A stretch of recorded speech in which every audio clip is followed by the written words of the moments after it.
চলুন 1 মিনিটে জেনে ফেলি অ্যানহেডোনিয়া সম্পর্কে। অ্যানহেডোনিয়া ইজ এ ফিলিং। কেমন ধরনের ফিলিং?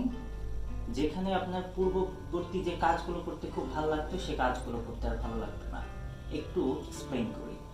ধরেন আপনার কোনো একজন বন্ধুর সাথে সময় কাটাতে খুব ভালো লাগতো, ইদানিং তার সাথে আর দেখা করতে একদমই ইচ্ছা হয় না।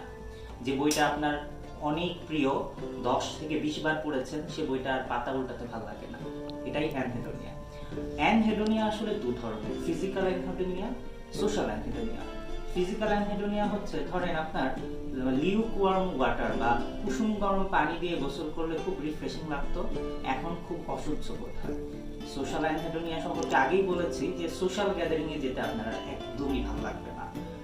অ্যানহেডোনিয়া নিয়ে এত কেন কচকচানি? কারণ অ্যানহেডোনিয়া is a core feature of depression.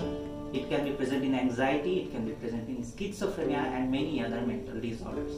Thank you.